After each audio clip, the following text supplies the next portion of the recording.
의원 평가 하위 10%를 통보받은 윤영찬 의원에게 모닝콜 전화 걸겠습니다. 윤영찬 의원님 오랜만입니다. 예, 안녕하세요. 윤영찬입니다. 잘 지내셨냐라고 묻지 못했는데 하위 10% 평가를 통보받으셨습니다. 네. 동의가 되십니까? 황당하죠, 사실은. 황당하지만 뭐 마음은 담담합니다. 어느 정도 예측됐던 일이고요. 예. 어찌됐든 저에 대한 뭐 이 당의 또 이재명 대표 개인의 생각이 공천을 떨어뜨릴 수는 없고, 그리고 아예 컷오프 대상이 시킬 수는 없고, 컷오프는 안 시키고 경선은 시키되 팔다리는 자르겠다, 이렇게 저는 해석을 했습니다. 비명계 안팎에서도 자, 이 하위 10% 통보는 사실상 컷오프가 아니냐 이런 해석도 나오는데요. 예, 뭐 30%를 차이를 극복하는 게 쉽지 않죠. 예. 그리고 그 20% 30%가 감산이 됐을 경우에 경선에서 굉장히 불리한 건 사실입니다.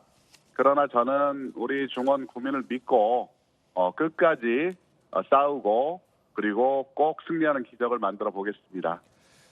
윤영찬 의원님의 의정 평가를 제가 감히 평가할 수는 없겠습니다만 네, 출석률이나 대표 발의 법안 건수를 보면 뭐 예컨대 평가 지표 중 하나겠으나 상임위 본회의 모두 출석률이 90% 이상 되는 민주당의 이 출석률이 좋은 성실한 의정 활동을 해온 것으로 지표는 나오고 있는데 네.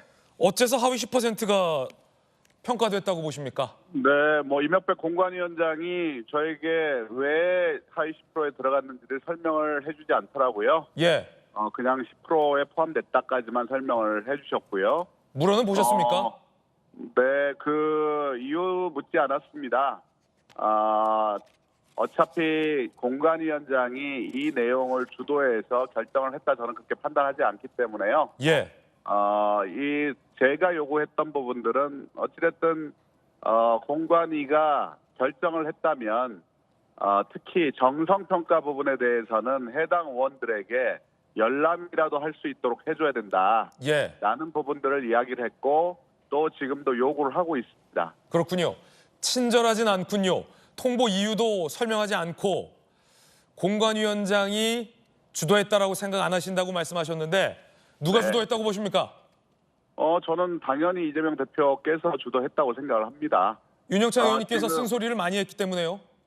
뭐 저 개인에 대한 문제만 있다면 이거는 우연일 수도 있겠죠. 그런데 이재명 대표와 당 대표 경선에서 라이벌이었던 박용진 의원까지 포함을 시키지 않았습니까? 예. 박용진 의원을 누가 10% 하위 10%라고 이야기를 하겠습니까? 거기다가 우리 정세균계로 대표적인 정세균계죠. 우리 김영주 부의장, 예. 그리고 현직 국회부의장입니다. 그분도 물론 이재명 대표에 대해서 협조적이지는 않았죠. 그러나 굉장히 억척스럽게 의정활동, 그다음에 지역구를 챙긴 분입니다. 이런 우연이 여러 개가 겹치면 그거는 우연이 아니라 필연이고 이재명 대표의 진심이라고 봐야죠. 박용진 의원이랑은 통화라도 하셨습니까? 예, 어제 통화했습니다. 저도 통화했는데 네. 윤영찬 의원님에게도 하위 10%가 통보됐다는 사실을 사실 언론 보도 전에 박용진 의원을 통해서 전 들었습니다. 그렇습니까? 예.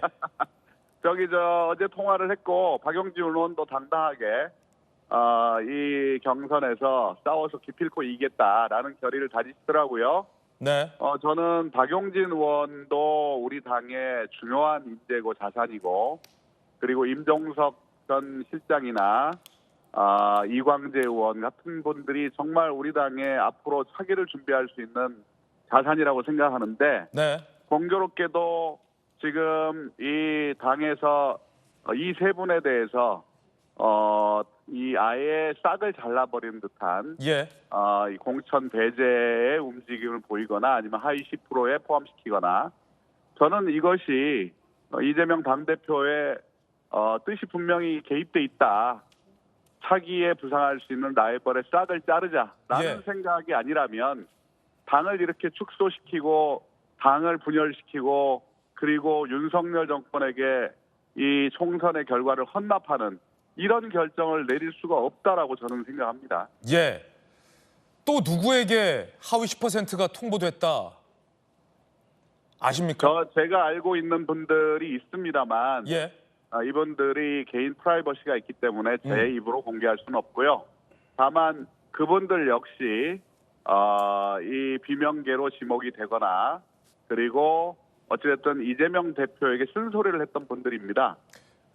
그런 차원에서 뭐 비명 행사라는 소위 시중의 얘기가 틀린 얘기가 아니라고 봅니다.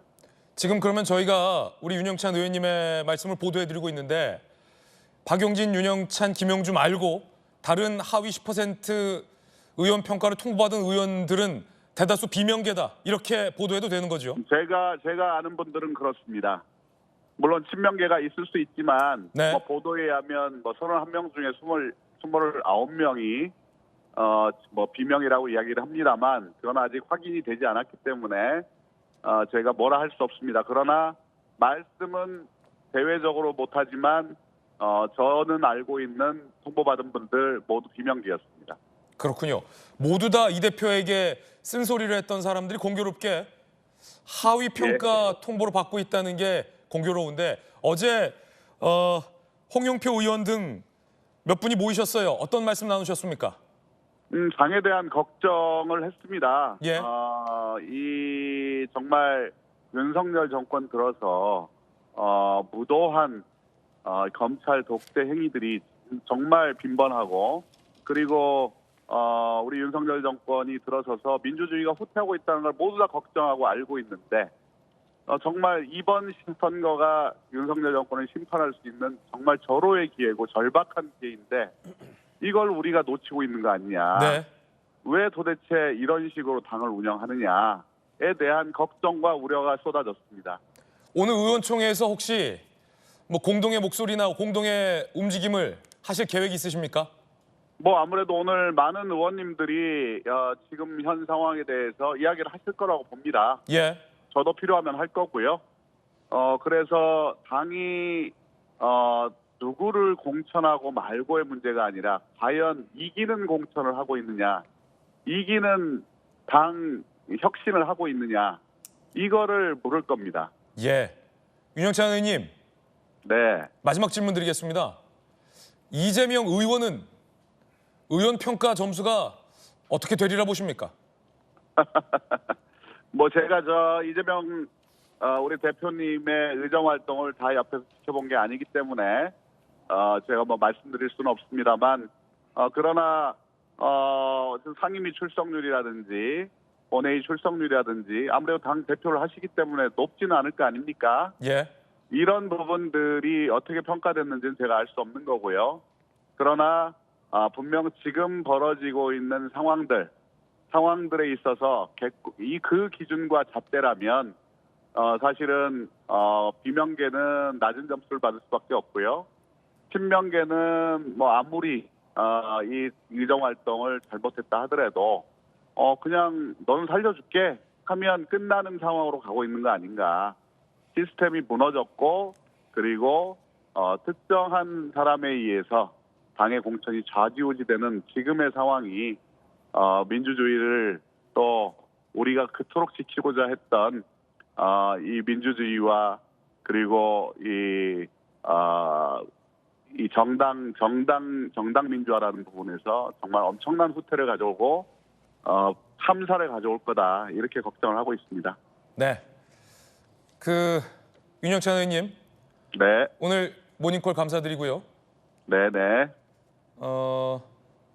빠른 시일에 또 뵙겠습니다. 네, 고맙습니다. 민주당의 감사합니다. 민주당의 윤영찬 의원과 함께 전화 연결해봤습니다. 방금 들으셨듯이 하위 10% 의원 평가를 통보받은 윤영찬 의원은 민주당의 공관위가 주도한 것이 아니다. 이것은 이재명 대표가 주도했을 것이다 라고 밝혔습니다. 그리고 아직 언론 보도되지 않은 내용도 전했는데요. 저희 도식구쇼의 인터뷰를 통해서 박용진, 윤영찬, 김영주 말고 많은 하위 10% 통보받은 의원들 중 대다수는 이재명 대표에게 쓴소리를 했었던 비명계다라고 밝혔습니다. 이 이야기가 앞으로 더 민주당 안에서 크게 논란이 될 것 같습니다.